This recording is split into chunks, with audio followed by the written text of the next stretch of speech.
because I firmly believe my rights don't come from government. My rights come from God. The government's job was Right. to protect those rights, not Yeah. violate them, not determine what they were, not to, interpret them to their liking. So how do we reverse this trend? How do we take back what is what is already ours? Yeah, actually, just first of all, I mentioned John Locke earlier. He was, the 17th century political philosopher who advocated that our fundamental rights are the right to life, liberty, and property. And he explicitly said our rights come from God, just like you're talking about. If you read John Locke, we have rights because we're created by God. He I gave us think those it's rights. on this side of And my as shelf. Okay. And as you mentioned, like his view, and the purpose of government is to protect those rights. Like that's why the government is formed, because we have these rights, we want them protected, and so that's the purpose. So when the government's violating that, it's violating its very purpose.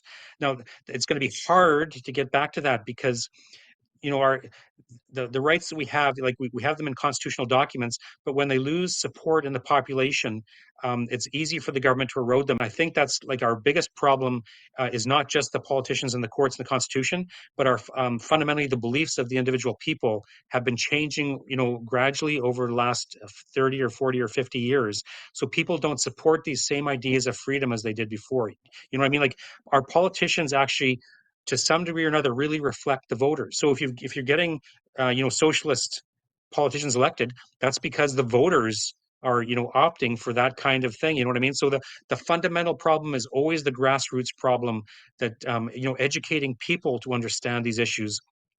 And it's not in the interest of politicians for them to understand these issues often, and so it's we need to get the information out, because if people don't understand these issues, they can't vote for the people who support freedom. They'll end up voting for people, I mean, like socialist politicians often promise goodies. You know what I mean?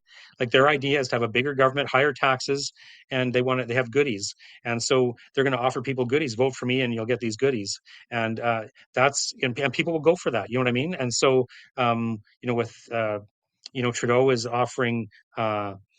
Like pharmacare, something like that, anyway, other kinds of welfare programs like these. If you support me, I'll give you more free stuff. That's what it comes down to, right? Often with left-wing politicians, and people will vote for that. Like why, if people don't understand the issue, why wouldn't they vote for more free stuff? If one politician offers, well, generally what you have, this is generally speaking, but you usually have a party on the right that's offering tax cuts and less services, and a party on the left that's offering, they won't say hard taxes, but that's what it is, and goodies. So are you going to vote for the tax cuts, or are you going to vote for the goodies? And sometimes people will vote for one or the other.